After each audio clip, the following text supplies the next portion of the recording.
All right, everyone, I think we should begin. We are a little late, so I apologize most especially to our online guests who've been eagerly awaiting this presentation. My name is James Orbinski.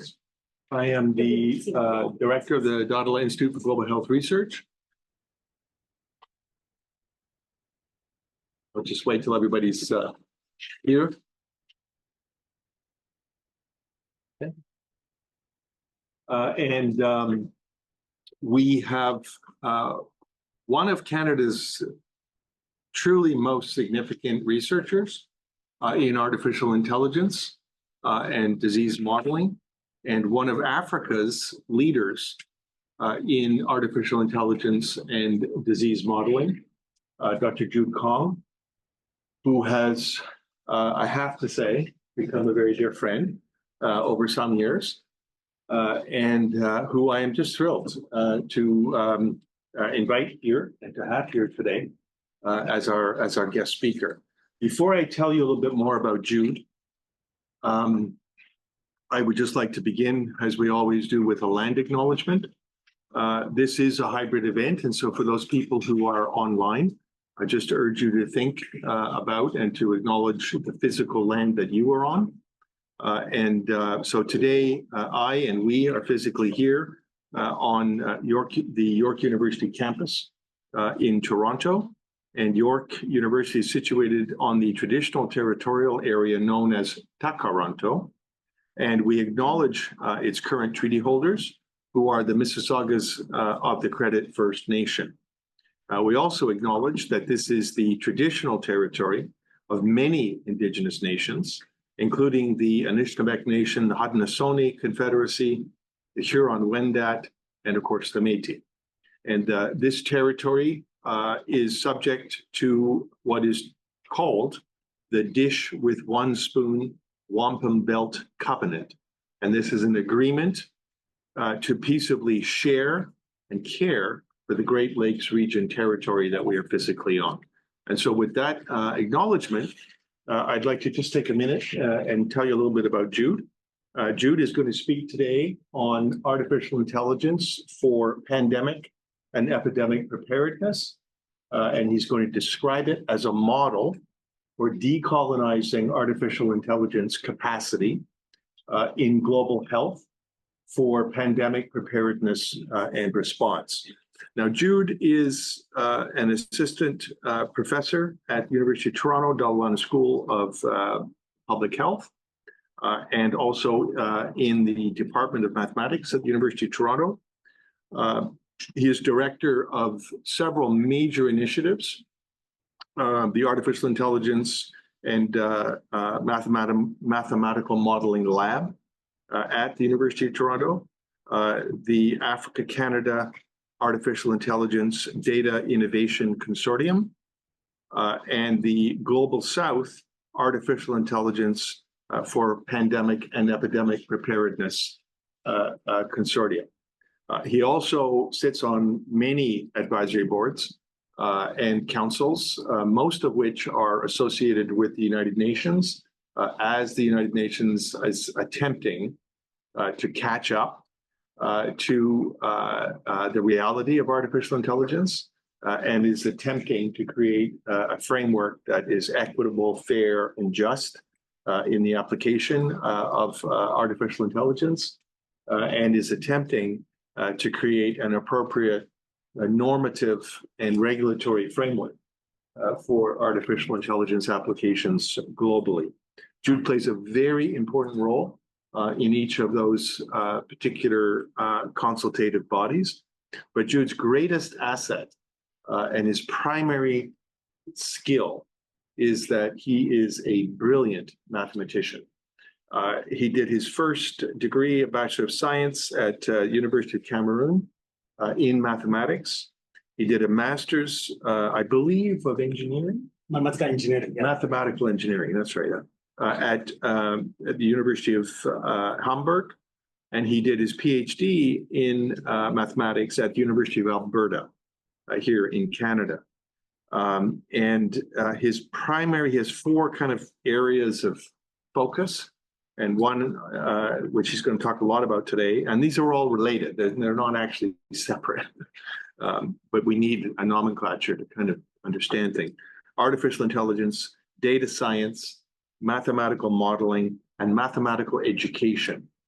The other key thing that I want to just highlight about Jude is that he is one of Canada's most notable Black scientists, and he is a member of the Canadian Black Scientists Network, and he's also deeply involved in his local, physical, actual neighborhood in encouraging, supporting, enabling Black youth to understand what's possible in terms of their future, and also understand what's possible in terms of the self-discipline, which we talk a lot about, the self-discipline that's required in order to achieve a degree of facility and or mastery over a domain of knowledge. And Jude has a program where he brings young Black youth from his neighborhood to York, and it gives them an experience of a university environment, an environment that many kids are just simply afraid of, because it's an environment that they have no family familiarity with. I know that very well in my own life. I was the first person in my family to go to university, and I had people just were silent. They had no idea how to support a person through a young person, their child, through a university education. And I know that that's particularly true for marginalized groups and sub, quote unquote, populations like Black youth. So this is something that's deeply important to Jude. I hope we will have a moment or two to talk about it, and you can talk a little bit about it if the opportunity arises. But I also want to point out that as a colleague, Jude, how to put it?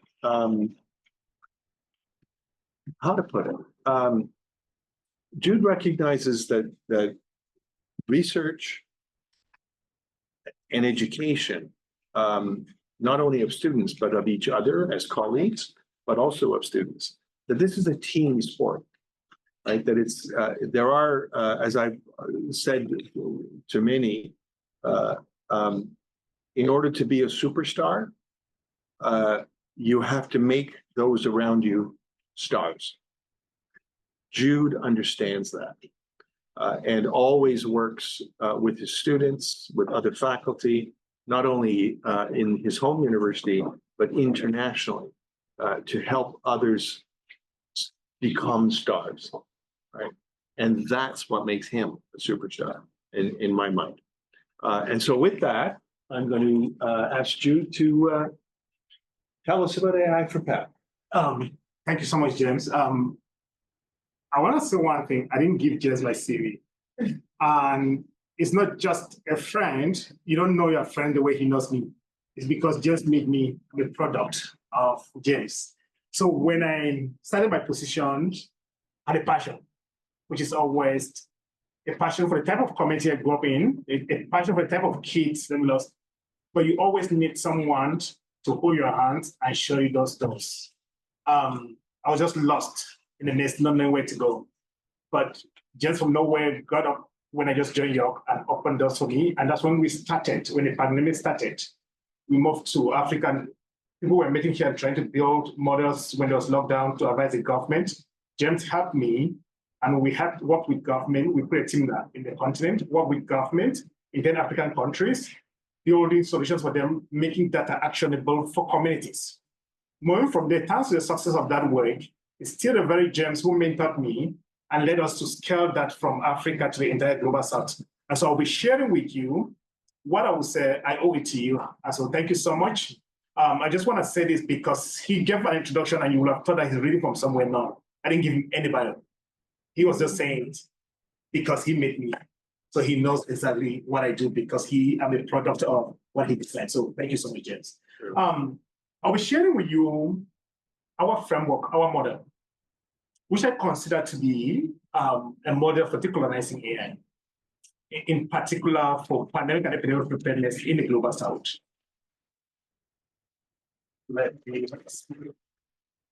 Okay, good. So before I move on, I want to thank the IDRC, and it was through James putting a team together first for us to get the first gun that we got through IDRC that continue, and then thank the Foreign and Commonwealth and Development Office that have joined on board and supporting it greatly and on board fully. So that's you. And then I really want to thank the Institute. We have grown from a baby, just a fruit. When people look at the global south, artificial intelligence for pandemic and epidemic preparedness and response, you will feel that this is a consortium that have existed for more than 10 years, but we just started yesterday. But it's because we had a home that was well fertilized, so that when we planted our seeds, it grew very fast, thanks to Jeff. So I want to thank the school for the support, for hosting us, and for nursing us to be where we are, realizing the passion and channeling it in the right direction so that we have the type of communities that we care so much about. So thank you, Obiel, school, for that to the school. I'm very grateful. Thank you so much. This is a team here at James. Again, when I joined York, I didn't know a lot of people here. The brothers that are Black, I know all of them that I met here. All the other person here, James single-handedly built them for me, and they worked together with me to build this. So you see a lot of people giving credit to a lot of things, but there are people behind that. And it was your brand. I remember the first meeting was here that you brought us together. So, and thank you so much. That led to all of this. So today I will give you a background information on the network itself, because if we are presenting the model and network used as a model, a decolonized model, let me start with the network. Then we move on a little bit to talk about AI, just a little bit, and then we move a little bit to look at what do we mean by decolonization, and then from there, how do we decolonize AI? Then we'll present our framework that we feel, again, is a framework that have worked very well. And so then from there, I will present why I think it has worked very well, which will be some of the solutions that are already happening for communities. We'll run from there. So the network spanned across Africa. Currently, there are 16 countries we have just with FCDO coming on board. FCDO has extended at 21 countries. So we just moved from 16 countries to 21 countries with FCDO, with the Foreign and Commonwealth Development Office support. That's coming soon. Across the global south, this is not one of those networks where people agree their network. If you need to coordinate, you send an email to somebody. No. We meet every other week. We share experiences. We are like friends. We talk almost every day, and then meet to share experiences. What is working in one community? What are you doing for your community? Have your community. Somebody learn what you're doing that's working, and then the person using their country. Students are meeting on their own. We have students from this university meeting weekly as we're sharing experiences with the students here. To us, that's what has built us as a community, and that's why you will see some of the things that we've created. It's much more than just a sum of the pieces. It's not kind of, you will consider that as a group of people that passionately care about certain communities, that passionately feel bad about when disease comes to community, affects certain group of people, and I'm not coming together with members of those communities and the government to see that they need the data that's coming out of that community, locally relevant data, actionable for the community. And so that's what we consider ourselves made every day. So just by saying that, the foundation of what we build is based on health and well-being for all and gender equality. If you look at the bottom of this diagram here, that's where we put the foundation. Now, when you look at that, the first one there is the first pillar. Have 3 pillars there. You see timely and reliable data for public health system. So if you want to strengthen public health system, you want to make data actionable in a very timely fashion, but locally relevant data. So that's why that's one of the first pillar. Following from there, you realize that the goal is to strengthen healthcare system. That's been very weak in all dimensions, making data actionable. That's the second pillar, strengthening all those healthcare system. Then the third one is you realize the word community, and you hear me over and over calling it community. The inclusion of equity and vulnerable groups. Those are the people that sit with us to build all of this together.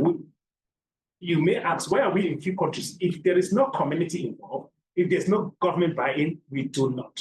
To us, we strongly believe in living on, learning from community, co-creating with the community, and acting with the community. It's very, very important that we do that. If you look around there, you realize that there are 4 thematic areas. The first one is just look at the spillover from an animal to a human being, environment to human being, for the spillover dynamics occur with a disease. So we try to build AI solutions to survey at that stage, such that things do not move out of hand. And as you will see me say later on, I'll talk of proactive, because the type of communities we deal with, if we have to react, nobody will ever care about. We have to create solutions that are proactive rather than reactive, because nobody will ever react if things happen in such communities. And that's why we keep on having this outbreak, because those communities are neglected. Nobody reacts till you get out of those communities to other communities before somebody wants to react. Then earlier warning systems, we really want to create frameworks that if there is already a spillover, can we warn ahead of time that it's going to be an outbreak before it happens? So we're creating solutions, they're creating earlier warning system. There's going to be an outbreak of an emerging or re-emerging disease. And you will see some of the solutions that I'll share to you later on. Now, when there's an outbreak, do we have solutions that can respond very early on? Can we eliminate the ones that exist already or mitigate the outbreak that's ongoing? And most importantly, look at the core. You see One Health there. And then my mentor has been telling me about planetary health. That should be the direction. And One Health there, human health is not the same of animal environmental health, it's global same planetary health, which is one thematic area where the schools start. And then artificial intelligence is a catalyst. It's not the end goal, it's a catalyst. Very, very important part. We use that as a catalyst, not the end goal. But then what is artificial intelligence in that sense? There are multiple definitions of artificial intelligence, as you hear a lot. Those that speak to how things, and those that speak to how it acts, given what it does. But in our sense, you think of it as a set of algorithms that are integrated into systems or tools that can autonomously, when you train it, perform an act in real time. What does that mean? If you train an algorithm and put into something, I think people are scared of artificial intelligence in the fact that once it learns, then it can self-correct itself because it acts in real time. What that means is that human beings have always created solutions that they can control and direct what to do. But this self-learn is if you use ChatGPT, you put in a task, if you correct it next time, it will not make the same mistake because it learns from your input. And that's exactly, you have those set of algorithms that are embedded in the system that can automate tasks. They self-learn, you train them, and then they learn, and then gradually correct themselves as time is going. So with this type of tools, you think of this community, again, this is a unique community that we're working with in Ethiopia, and I want to present what here. These are cattle rearers. During the dry season, they moved to Uganda area. They are never there. The reason why I want to present here is the type of communities that we care about in terms of, if you want to create tools, if something happened to this community, the government will be like, they don't have hospital system because they're never there. They're there 6 months a year, and then they move to another country. You just move around. So if you create solutions there, then government at times do not care. But it's not that diseases do not occur in such community. They occur. If they have to react, nobody will care unless it gets out of their community. So to us, it's more around, how do you create solutions that solve the problems of this type of community that nobody will ever care? But not just that. If you do not know the type of data that will be able to solve this problem in this community, and you bring a solution, it will not solve their problem because the data is not represented, it's not locally relevant to that community. This is my community. I grew up in Cameroon here. This is a group of a small community as well, and the type of people I work with. Far away from the system, and Jess will speak to it, because Jess has spent time in all of these communities around the world, where we have a hospital as well. If you were sick, it's distance away, 3 hours away to the city. This is not the life that somebody in Yaoundé or in Bamenda will experience in Cameroon. But growing in a tiny village, you don't have a hospital, you don't have another thing, you self-medicate, you don't go to the hospital. If an outbreak occurred there, if the central system will not care because it's just a tiny place, it's only when it moves from that tiny place to the bigger city that somebody will care. How do you bring people from those communities that understand local dynamics to create solutions that are proactive such that we don't have to react? But when we get to react, nobody cares about such communities. And that's the goal of what we try to do. So what then do we mean by decolonization? And I know we all have a lot of definitions in our head. When you think of this type of communities, and hear me talk of creating things that are proactive for the communities, talk of if you bring a tool there that is not buried in local realities, it will not work. No matter what you do, because the people will tend not to even adapt it. They will not use it. It doesn't mimic local realities. So what is decolonization?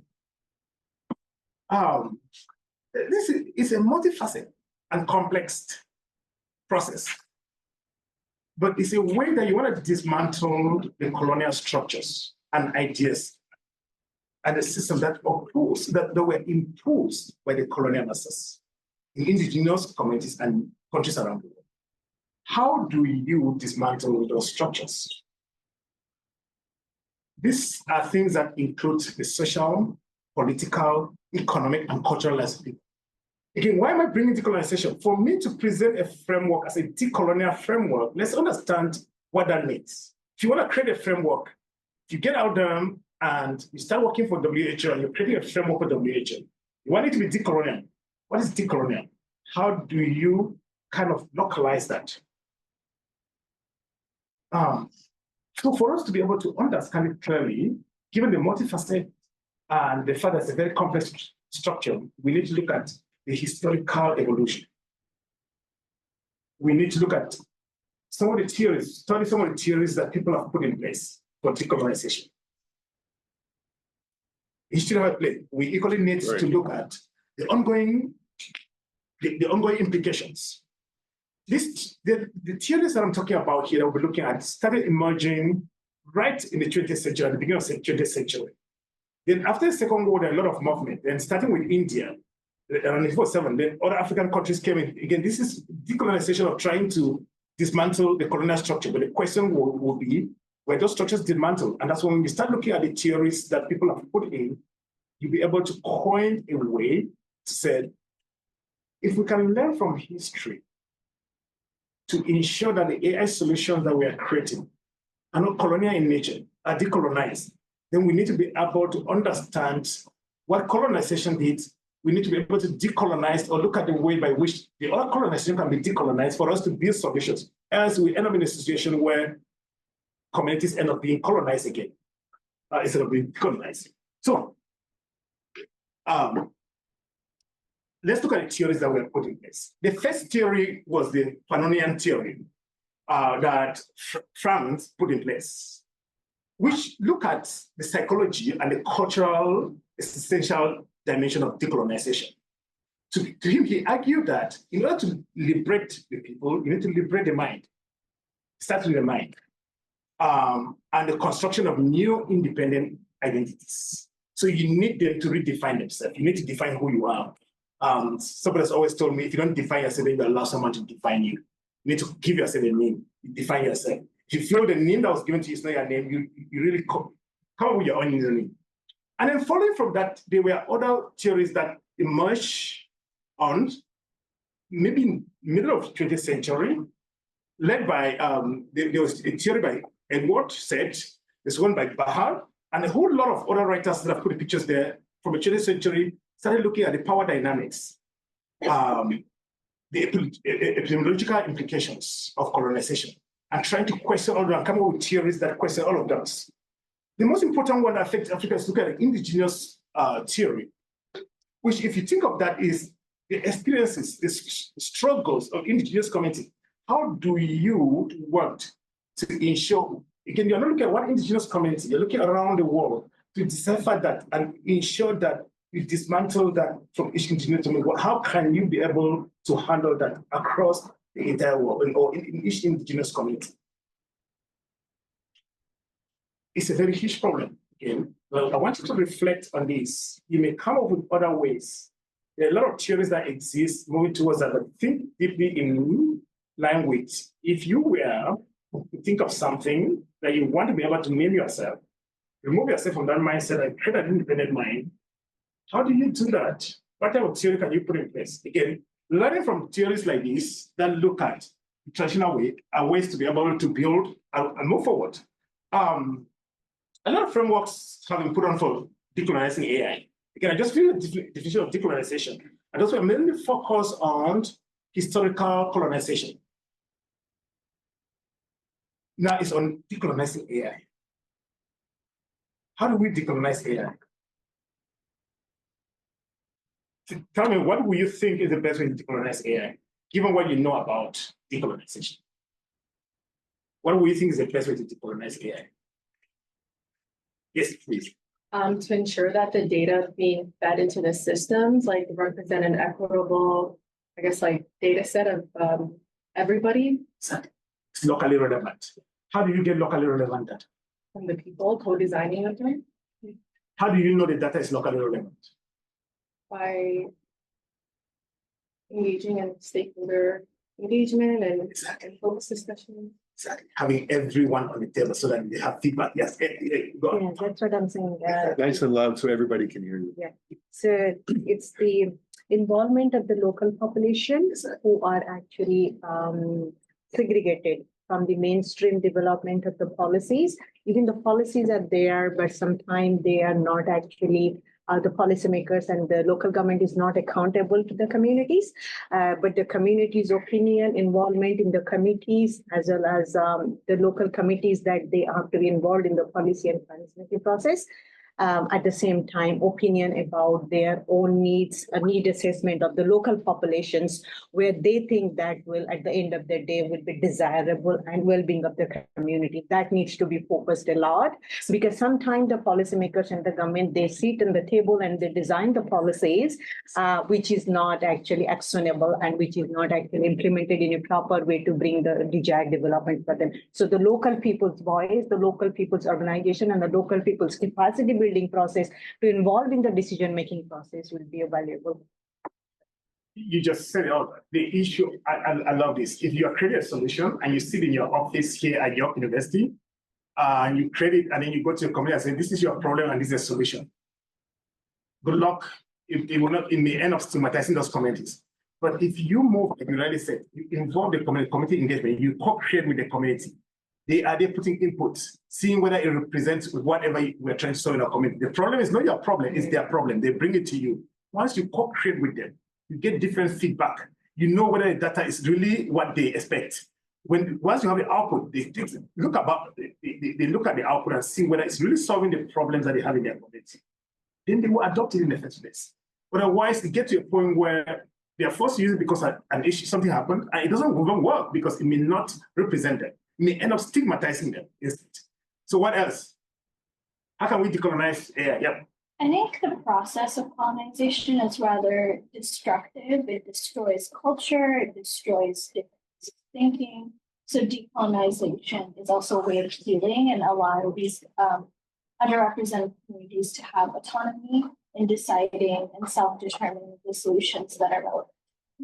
And in terms of AI, it's also about closing the digital divide, which, a lot of people say, oh, why should we bother with AI in different areas of the world? They're not going to understand it, but we need to close that divide and understand it as well. Exactly. And for you to close that, it needs to be about the people. The people need to be at the table. You cannot create something for somebody that the person will be using, and the person does not need to understand it. Then it makes no sense. How will I use something I don't understand? How do I know that's not going to have me? And that's why you end up with a solution that was stigmatized because you believe you know better than those people who have spent a lot of time, have their own way of feeling themselves, understand the way they hear themselves, and then you feel that sitting in your office and learn from the book, you know better than those communities. And that ends us to where we end. And that's why a lot of scholars like Kimberly and others, Kimberly have looked at the critical race theory, on the different ways by which we can do that. Other theories of you have the indigenous and feminist approach that have come in. You have the post-colonial approach that we put forward. So a lot of scholars have looked at what you have said and designed in a theoretical way. And if you're going to be advising WHO or creating an AI framework or an AI group, first and foremost, when you're creating your framework, ensure that it's decolonized. What do you mean by decolonized? You need to define it. You need to look at what theory are you looking at. If you don't define it, then you end up with something, you say, oh, this is decolonized. You know, define it and see that that's embedded within your system. Everything needs to be defined. Look at the pipeline. If your definition is through the pipeline, you need to decolonize every stage of the pipeline, as we'll see later on. So again, I've talked a lot about it. For the sake of time, I'll just go over this very quickly about industrial revolutions. So we had the first industrial revolution, which was steam power, mass production, European rush into Africa and around the world, looking for people to work in their farm, looking for resources to come and mechanize their farming, their systems. around the world. That was the first, there was no mention of decolonization, it was about colonization at that stage. Moving around the world to colonize. And when I'm presenting what happened in history, think of AI. We're in the fourth industrial revolution where AI is now moving around the world. Think of, if we don't start thinking about decolonization, then we'll end up with a AI colonizing instead of decolonizing. But AI is still good, but think in that direction. Then we have the second industrial revolution, telecommunication, electricity, transportation. People were colonized to dig roads and all not mechanized to come and operate those systems. Again, at that point, the decolonization concept began to emerge a little bit. That was early 20th century with a lot of movement, but not to a point of countries really moving to that point. That theory begins to emerge. And then you have digitalization that started in the tech industrial revolution. This is when decolonization gets ground and countries started moving a lot. Till where we are now with the AI, and I feel bad that I would say that there's a lot of decolonization, but I feel that if questions are not asked, then we're going back to AI colonization and not decolonization. And that's why in my next slide, I want to talk about what we have learned from history towards current day data or AI colonization. So you look at those industrial revolutions, you look at appropriation of natural resources. People were going around the world, going to Africa in the first industrial revolution, just getting resources to come back here in that industrial revolution. Think of AI, current day AI, or you think of appropriation and quantification of human life through datification. Everything you are getting is sending data to somebody. You're driving a car, sending data to somebody. Again, we decolonize it. Which data is being sent? How many people are using those devices? What tools are we building? Very important that we question that. The next one was expropriation of land and resources and bodies. People were taken from Africa, from India, around the world. Lands were taken from people, countries, people moved that. Think of AI. Expropriation of social life. We think of social media. Internet of Things is upcoming. Remember, it's just there. There's no distinction. If you look at colonization and AI, there's no distinction between these two. It's almost the same. But it's just for us to start questioning, can we come up with a framework to decolonize it? Look at industrial capitalism. There was a lot of exploitation. And remember, there are three words here: appropriation, expropriation, and what? Exploitation. These are three dangerous words that have happened. This is happening in AI. Exploitation through AI capitalism. So there's not much different. It's for us now to say, how do we avoid this? Who have watched this? Atlas. Who have watched Atlas? You did. Tell me about Atlas. Tell me about Smith. He was a robot that essentially became somebody that the creator was no longer able to control, and then eventually took over the world. What about Helen? No, Helen was the AI terrorist, right? Yes. Helen, Smith was the. So I think they played an interesting role by trying to debunk and enable trust, right? So exactly. Yeah. So Jennifer Lopez's mom created Helen. Yeah. And Smith was creating the company where Jennifer was working. What happened? Helen became what? It may have been a data. How was it trained? Helen turned and killed the creator, then wanted to end humanity, became a terrorist. Again, it was still another AI that has served humanity. That AI decided to give his life to Jennifer to serve humanity. So the question you ask yourself is, are you creating Helen or Smith when you're creating the AI? Our framework now. So we took a lot of time and stood thanks to a lot of mentorship from people like James, reading those theories and asking a lot of questions. How do we create our own framework throughout our AI pipeline? And I call on all of you, you guys will be the leaders tomorrow. You'll be the one advising government, WHO. Do not sit in any place if there's no framework. Do not start working from somewhere if you don't see the framework and ensure that it's very decolonized. Otherwise, you contribute without realizing that you are the one contributing because they use the result you give. On our part, there is a lot of time spent talking about, if you look at the internal circle, they have three cones. You see me talk of, there's one, the first one reads what? locally relevant and informed by what? The word is pointing to what? You look at this. Locally relevant and informed by what? Community. Okay. Then you see responsible and ethical for what? Policy and regulations. Explainable to what? The whole society. This is the only time that we start collecting data, but these keywords are very important. The question becomes, when people talk of locally relevant or responsible AI, what does that mean? So we figure out, we look at the keywords from different that define these particular concepts in different human rights books. When it comes to locally relevant, autonomous with one of the keywords, caring, connecting, decolonized, human and community centered, inclusive, intentional, intersectional, just, practical, protecting, process-based, and sustainable. These keywords mean different things to different communities. So even if you have a framework, you need to ensure that you contextualize it to each community differently because they will mean different things to different communities. Do we build this and contextualize in different communities differently?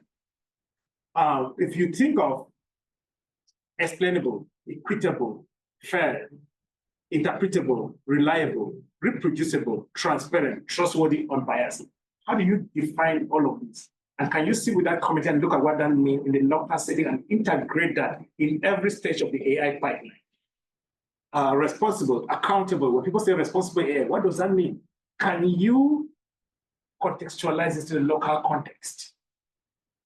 Accountable, auditable, compliant, ethical, respectful, safe, and secure. We try as much as possible in every situation and every scenario to ensure that this is made before we move on to collect the data, design the model, deploy them, observe the performance together with the community. If it's not working, we collect more data because it's not in one time that it works very well. And explainability, explaining when it can work and when it will not work, very, very important. So we have a strategy, which is before researchers will sit on their side, communities are on their side, researchers are cut from the communities, cut from the policymakers. Policymakers push policy into communities, time disjoint. We want to remove this barrier.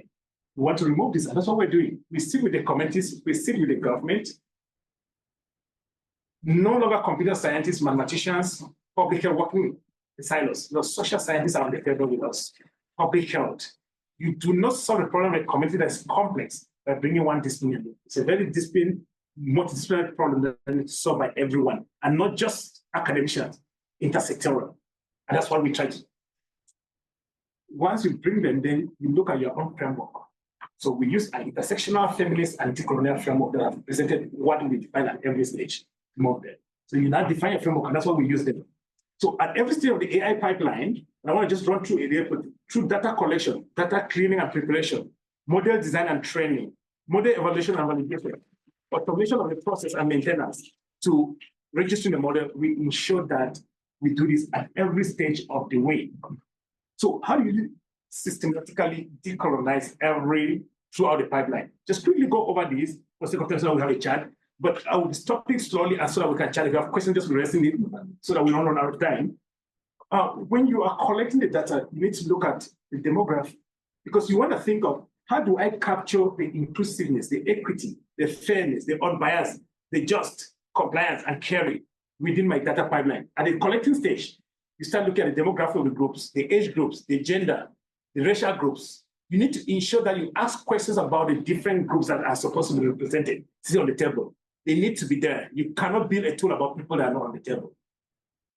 Then, again, I look at the politicians, and I see a lot of times when they're just making decisions for the whole world, I'm like, how would I represent anyone? I'm not saying that men should not make decisions. I'm just saying that I question how people are not represented. Their voices will be heard. You look at the clinical background of the people you're building a tool. At the station you're collecting the data. You're going to build a model, look at the clinical background because not everyone has the same clinical background. And so you need to create tools that address people differently. You look at different socioeconomic groups.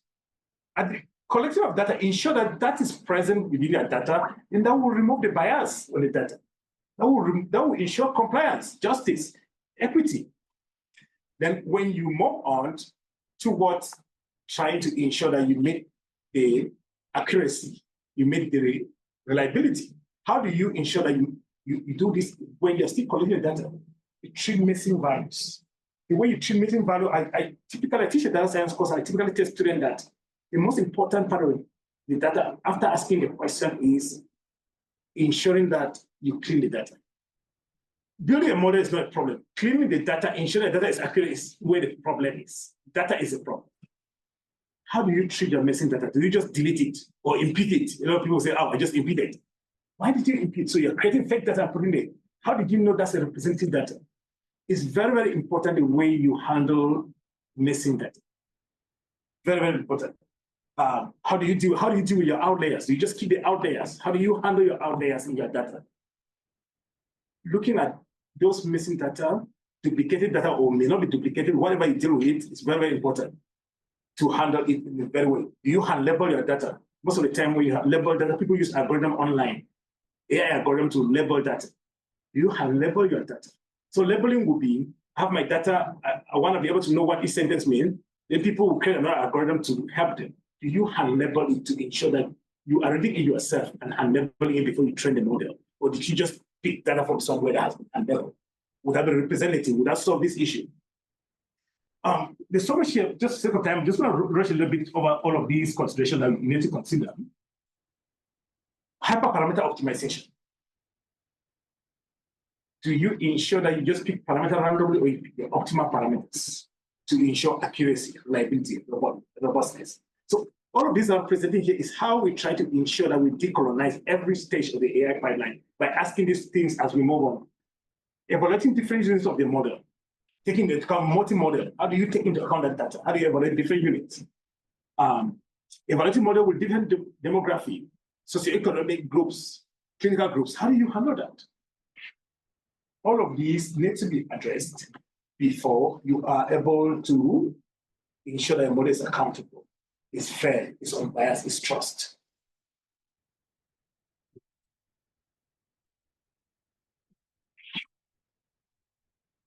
Automation. This is the last phase where you're automating your pipeline. The last stage of the AI pipeline before you register your AI solution. So you know the various stages I showed you before you register your AI solution.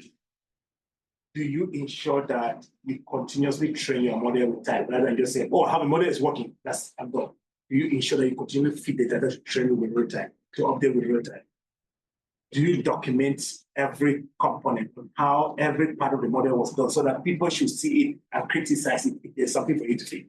You document it before you automate it. It's very important that we handle all of these. Again, we have built our own algorithm that is able at this point to get our models, get the keywords that we have done, and then it's able to tell us to what accuracy this is decolonized. Even though we have done all of that, we still run it again. We're training our own model, given different keywords over time to be able to say, this is to this level, decolonized or not. So we've built that, and that helps us a lot. After we're done, we still go over it and continue to train the model, given different keywords for different communities. So I just quickly run to show you how, when you work with communities, you create solutions very fast. We're just 1 year with this solution. We have created several solutions that have been adopted by government and communities across the entire global south, and we have more solutions coming up within 1 year of existence. Here, I'm just going to play a little bit of one of the solutions here so that you see one of our solutions here. In a project catchment area to automate their surveillance activity. I invite you to learn more about the app by watching the following video. Galatoma.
Start the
So I'm going to stop here. Just Ethiopia is one use case, however, but this will be 1 year the government have adopted this in terms of committees that there are public health officials, but they don't go into this type of committees now.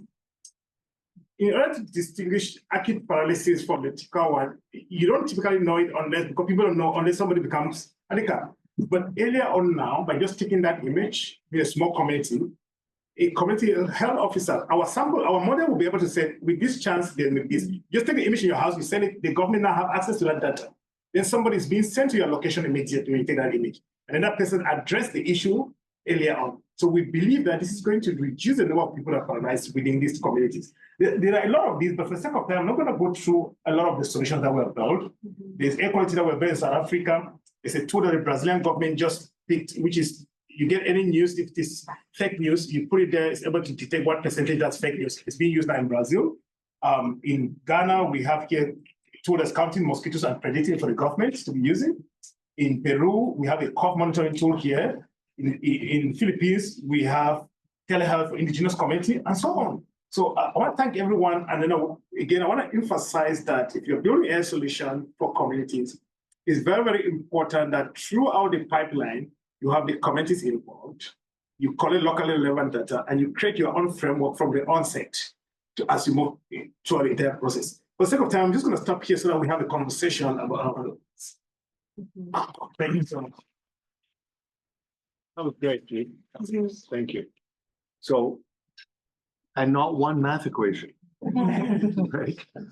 Just again, just come all the way back and say, well, there's an old Irish saying that says, sometimes you have to go the long way around, come back a short distance. So what Jude has done, rather than just focus on the shiny bauble in the middle, the thing, the math, the algorithm, he's taken us all the way around.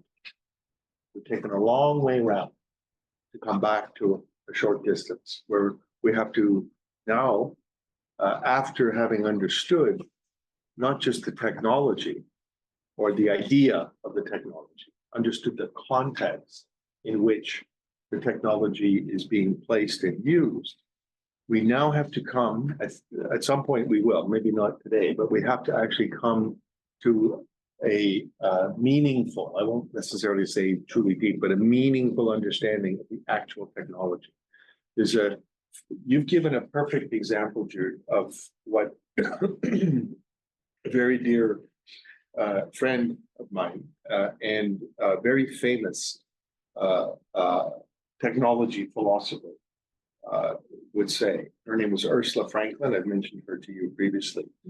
She was an engineer at the University of Toronto, the first woman to become a full professor of engineering in Canada, the first woman to be a full professor of anything in Canada.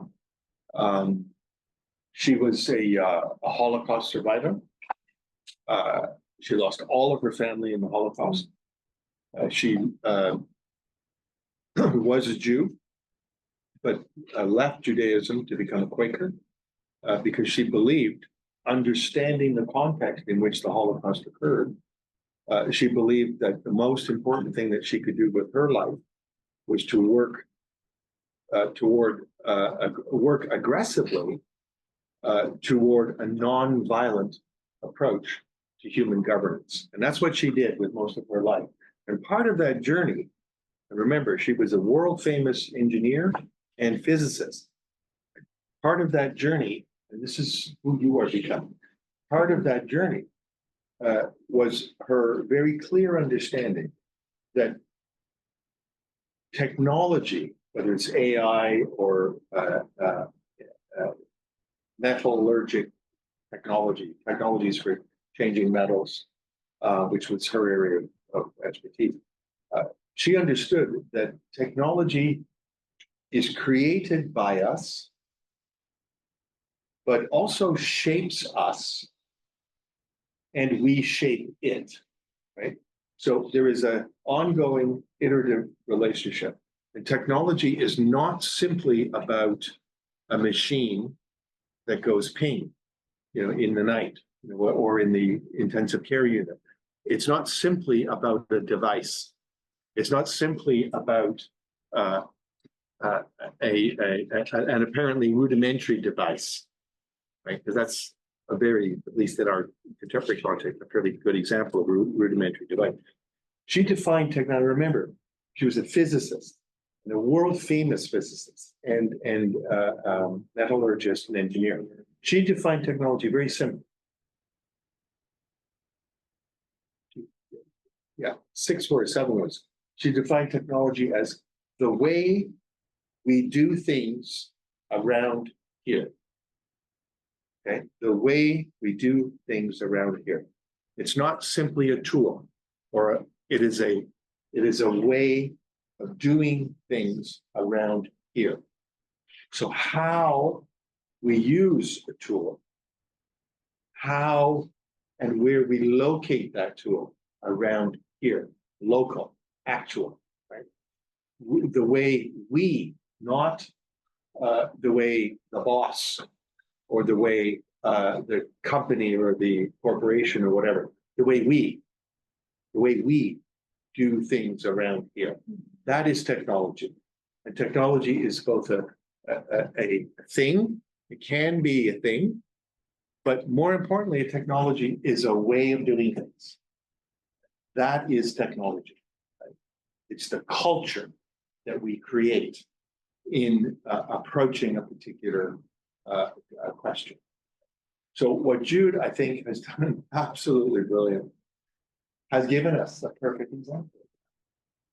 He's shown us the way we do things around here, the way he wants to do things around here in terms of a decolonized approach to the use of technology, given a very, very good detailed explanation of that.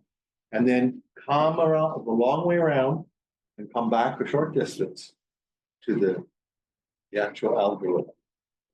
How do we design that algorithm? How do we know that that algorithm is correct? How do we validate exactly what you were saying? How do we validate? How do we legitimate? Right? It can be valid, but illegitimate because it's not community-based, or it doesn't reflect the subjective or intersubjective reality of a particular community. How do we do that? What is the process by which we actually do that? And so the product, i.e. the little machine that goes ping, the mobile phone with the QRL code or whatever, the product and the process, right? This is technology. The product and the process to create, quote unquote, the way we do things around here. So, thank you. And with that, any welcome people's comments or questions. Go ahead. Go ahead, please. Oh, yeah. Okay. Nice and loud, everyone, because the acoustics are bad in here. So yeah. Well, maybe everyone rejects the go ahead, please. thesis that Africa as a continent is still colonialized. If you look at, for example, some of the social structures, for example, in particular, and probably very relevant to to AI, it's energy. So for more than a decade or more than 500,000 people have lived without electricity across sub-Saharan Africa. So my question then in relation to AI, whether it's AI, which is a tool relatively new to energy, whether AI is what needs to be developed. Possibly it's relative units to other social structures that have long in colonial.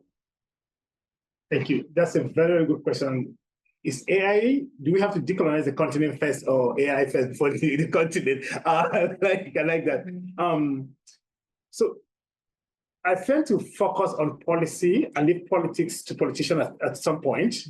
And I tend to feel that, yes, the continent is not decolonized in the sense that if you look at research capacities over the years recently, that most researchers have gone aggressively because prior to this generation, people were trained abroad when colonization ended to teach just the basic teaching, not research capacity, so that technology, innovation should be left in the hands of the colonial master, and then they will keep on relying on them to always come back to them.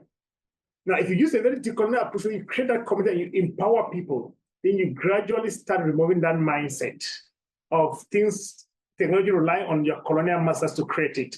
You realize that tools are being created locally, like what we have created at Jima University, that's being used now in Tororo, and the government has adopted it. If you've been to, you may have heard of Jacaranda in Kenya, a tool that we created in Kenya that is currently being used now, and the government, it became disruptive. The government did not initially want to use it, it became disruptive, and then the government came on board on Jacaranda. That's how you can change a system that way without looking at politics. It's very complicated if you start looking at politics because you get in a situation where it doesn't move. Then you go in. If you just focus on the policy, agree with the government, then gradually you change the mindset, you create tools that are helping communities, and then gradually things start changing. That's the approach we have taken, where we don't pay a lot of attention to the politics, but then we gradually decolonize the mindset when it comes to research, and then we build tools that are disruptive, and the communities start using. Yes, that's how we're decolonizing AI, because those tools now are being built with locally relevant data. Decolonizing AI, then once you decolonize AI, locally relevant tools, and they start using it, then the country will be decolonized. Maybe you decolonize the country. The tools will no longer be coming from abroad because the colonial masters left it in such a way that innovation should be left in their hands rather than on the local population. That's our approach. The issue here is the competing. You talk about electricity. The compute power is not there, and that's why a lot of developmental agents like the Gates Foundation, USAID, under the leadership of IDRC, through the AI4PEP program, are not trying to help African countries with computing ability. There are 11 labs that the IDRC have just created across Africa right now, building capacity in terms of in that particular direction, and then they will now be coming in to give that complete ability. It may not be to a certain extent. Canada is giving billions of dollars to our AI schools here, but it's not enough for us to meet what is happening in the corporate world in the US, right? But at least it's something to start from there, and I really appreciate what the IDRC is doing together with their partners. Please go ahead. Nice and loud, right? So in continuation with James, the definition which was given by the engineer for doing things around here, of course, AI is more dynamic. It is always evolving every day, every minute. So now there is an AI4PEP, and so the research capacity is getting built up, or already the research capacity has been built. How it is going to get sustained? Because there is some funding, and maybe the government is on board, but how much the local community or the local government is going to take up and then sustain this technology, especially the dynamic nature of the AI. So I like that. When IDRC funded us, it was for the next 5 years or so, then FCDO came on board. But something just happened. Right now, IDRC, our funders are looking at, can the government fund it?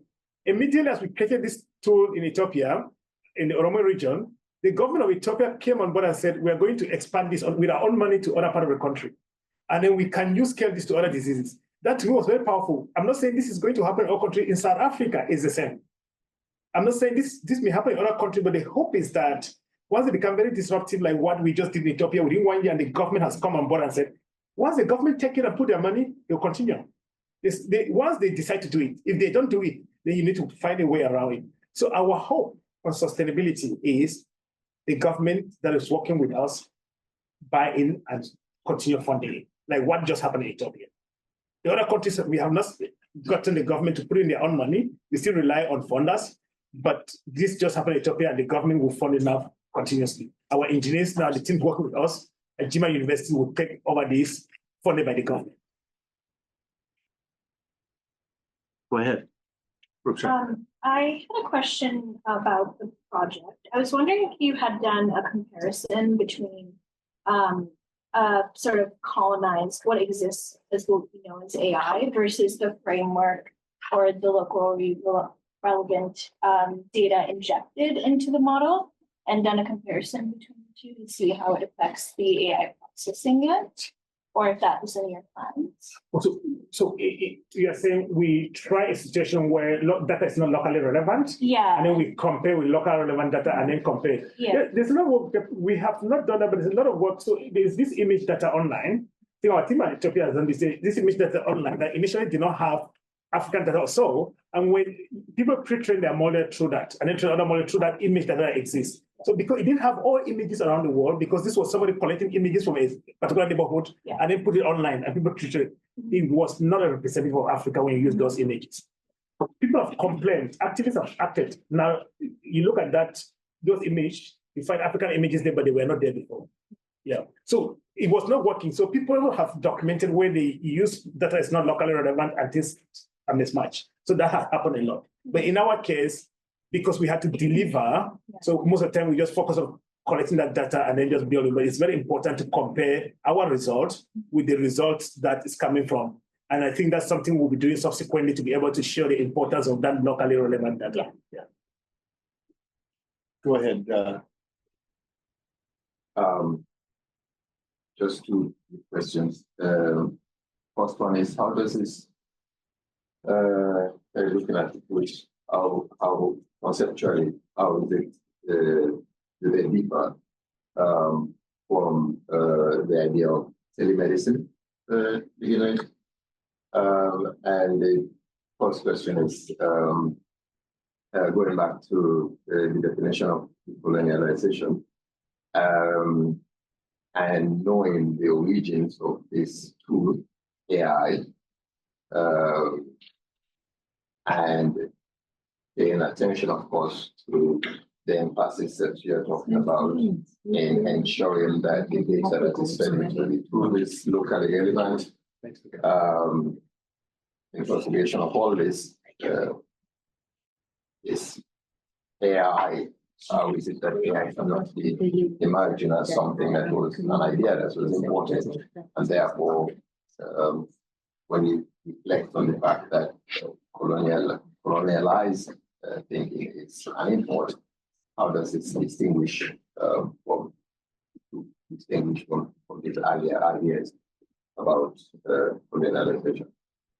Thank you. Very good questions. So the first one is whether the tools that were being built are different. So you thought of the telehealth in the Philippines. Right. Is that what you're talking about? Well, not necessarily, just conceptually, telemedicine.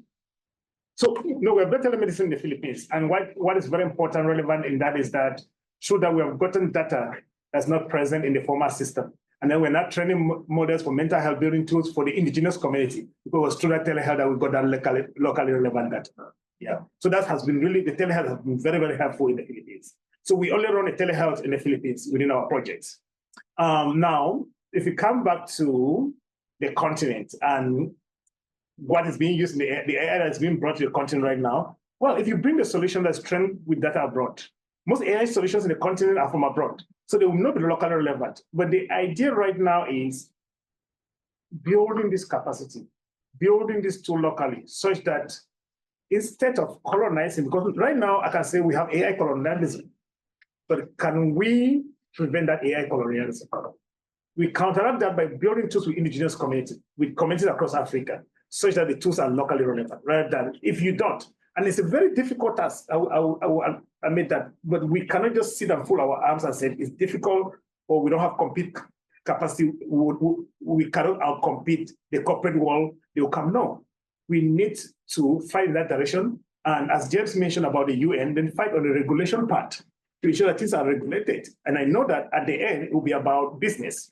The cheaper ones that will come from abroad that have been trained very easily will come, and then no matter the effort that you have been doing in the continent, that will go away.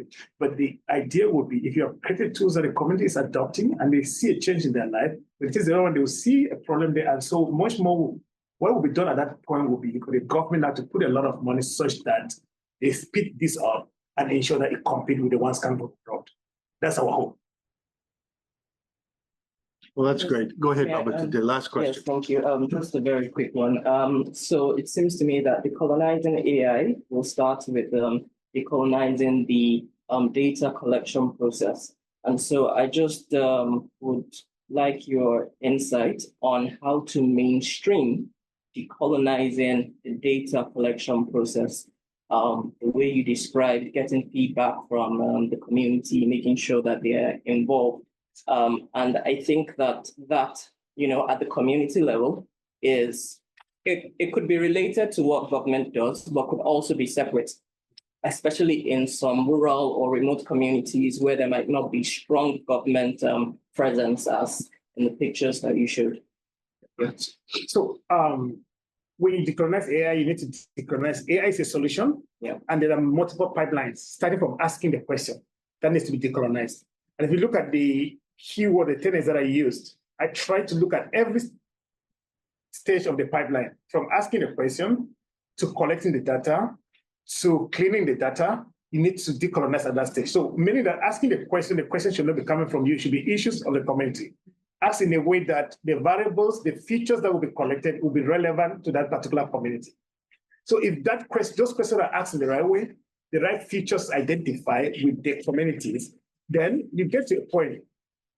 Again, a community here could be, you worked at York University, York is your community, and you want to collect data of the student. You need to work with the students union here to collect that data. Then you get to a point where you want to be able to collect that together because you have asked the question together with that community. You realize that this is still the data collection stage, and you are ensuring that you meet all those keywords. Do I have people from this community present? Am I solving the problem the community is raising? Is the community input coming in? Is it going to be local relevant to them? Is the data that we are collecting the one that will actually play a role in the model? Because we're not going to collect data that does not, but that data needs to be identified by that community. So if it comes to the data part, my question will be not only the data part, every stage of the AI pipeline. From questions, you don't start and ask your question by yourself and then go and start. No, you start with the community from the question. Jude, thank you. Thank you. Fantastic. So that will conclude our seminar for today, our formal graduate seminar. Next week, we have Professor Ross Upshur, who will be giving us an overview of the concept of clinical public health and as it relates to our broad domain of global health.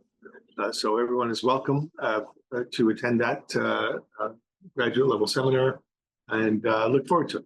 All right, and again, Jude, thank you. Thank you so much. That's a discussion.